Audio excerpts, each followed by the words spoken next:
Kisah Ibu Sambung episode 5. Chandra masih termenung memandangi langit-langit kamar. Ia teringat lagi akan obrolan Ciko dan Selin tentang Kinanti. Bagi Chandra, mantan istrinya itu memang cantik. Chandra dulu sangat mencintainya. Apalagi sejak mereka pacaran hingga menikah dan memiliki anak, Kinanti selalu berperangai baik. Perselingkuhan Kinanti itu bagaikan petir bagi Chandra.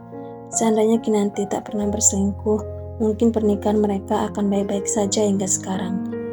Chandra belum sepenuhnya bisa melupakan Kinanti, meski ia tak menginginkan mantan istrinya tersebut kembali. Ciko tampaknya masih ingat tentang sang ibu, sedangkan Selin sudah lupa karena beberapa tahun lalu dia masih sangat kecil. "Chandra, kamu sudah tidur?" Terdengar suara Marisa dari luar kamar disertai ketukan pintu.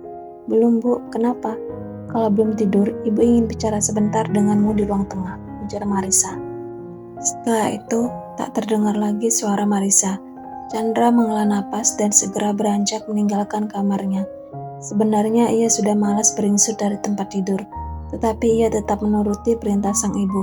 Setibanya di ruang tengah, Marisa sudah terlihat duduk di sofa. "Hal penting apa lagi yang harus dibicarakan malam-malam begini?" "Ada apa, Bu?" tanya Chandra malas seraya mendudukkan tubuhnya ke sofa.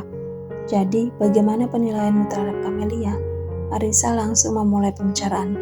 "Ya, begitulah." Marisa mengernyit. "Begitulah bagaimana?" Chandra tak menyahut. "Kalau menurut Ibu, Camelia menyukai Ciko dan Selin, tapi sepertinya dia tidak terkesan padamu dan Ibu." Marisa menghela napas. "Mungkin itu karena Camelia masih belum sepenuhnya menerima perjodohan kami dan masih memikirkan karirnya. Wanita yang masih ingin berkarir biasa begitu. Sikapnya tersebut menunjukkan ketegasan. Menurutku itu tidak masalah. Justru bagus. Hal terpenting adalah dia menyayangi anak-anak," jawab Chandra panjang lebar. "Dari jawabanmu, sepertinya kamu setuju untuk menikahinya," Marisa memastikan. Ragu sesaat, Chandra kemudian mengangguk. "Ya, tentu saja. Tampaknya kamu memang terkesan pada Camelia ya. Ibu melihatmu termenung memandanginya selama acara makan malam tadi." Marisa tersenyum simpel. Chandra berdeham. "Itu aku sudah mengamati sikapnya, Bu. Tapi sejujurnya aku memang terkesan pada pembawaannya yang elegan dan tampak cerdas." Marisa kembali tersenyum. "Tentu saja Ibu memilihkan wanita terbaik sebagai calon istrimu, Chandra. Meski bukan berasal dari keluarga berada, Camelia berpendidikan dan cerdas. Ibu juga sudah tahu sebelumnya kalau Camelia itu cantik dari foto yang dikirimkan oleh Tante Ratna." "Kamu waktu itu tidak mau lihat fotonya sih?" Chandra tertawa kecil.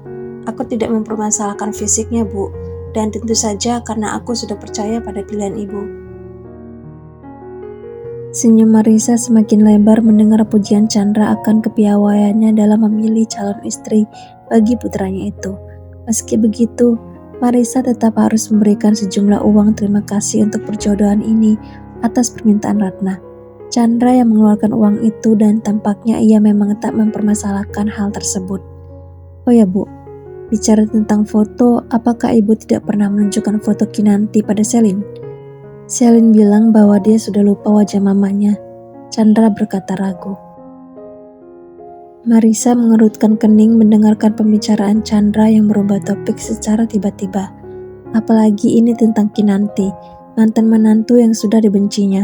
Sampai sekarang Marisa tak habis pikir kenapa Kinanti bisa berselingkuh, padahal semua hal yang diinginkannya sudah dipenuhi oleh Chandra. Sebagai suami, Chandra juga sangat menyayanginya dulu. Untuk apa Ibu menunjukkan foto Kinanti pada Selin? Kalau Selin lupa akan wajah mamanya, itu salah Kinanti sendiri. Dia saja sama sekali tidak pernah mengunjungi anak-anaknya setelah kalian bercerai, omel Marisa. Chandra tak menyauti omelan ibunya. "Dengar Chandra, kamu sudah akan menikah dengan Camelia. Jangan kamu ingat lagi wanita yang sudah mengkhianatimu itu," tegas Marisa sambil menyilangkan lengan. Terdiam sejenak, Chandra lalu mengangguk. Wajah Marisa yang tadinya cerah berubah menjadi redup setelah membicarakan tentang Kinanti. Chandra menebak bahwa sang ibu belum bisa melupakan pengkhianatan yang dilakukan oleh Kinanti terhadapnya.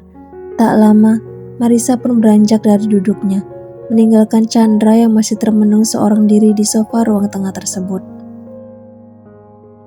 Sudah 2 hari Camelia mengurung diri di kamarnya sejak acara makan malam bersama keluarga Luksono itu. Selera makannya hilang, pikirannya penuh. Ia izin untuk tidak mengajar selama 2 hari karena merasa tak enak badan.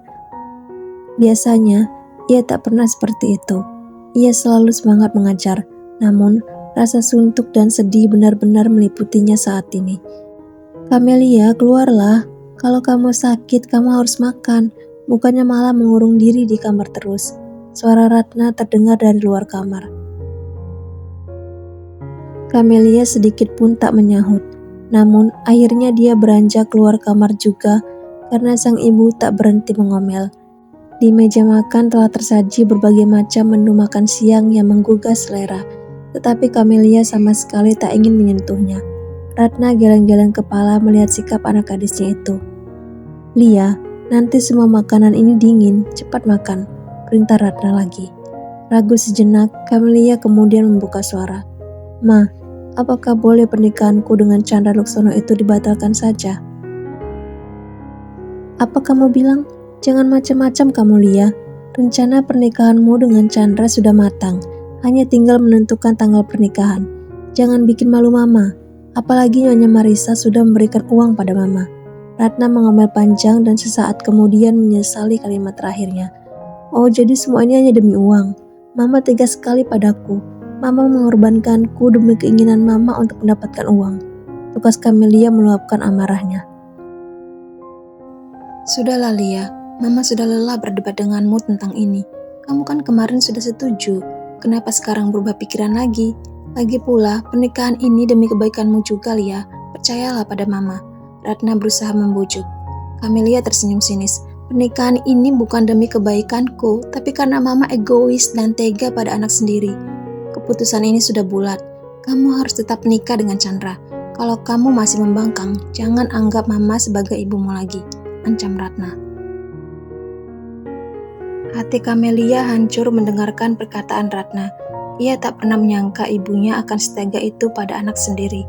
Sambil menitikkan air mata, Camelia beranjak ke kamarnya lagi, melupakan perutnya yang meronta-ronta minta diisi makanan. Siang itu Camelia menangis terseduh di ranjang, hingga kemudian ia terlelap dengan mata yang sembab. Hari demi hari berlalu. Pada akhirnya, Camelia tetap menuruti perintah sang ibu. Tanggal pernikahannya sudah ditentukan. Camelia juga sudah menyerahkan surat pengunduran diri ke sekolah. Namun, ia masih mengajar untuk beberapa lama untuk menyelesaikan tanggung jawabnya di sana. Setelah itu, baru ia bisa meninggalkan sekolah tempatnya mengajar selama ini.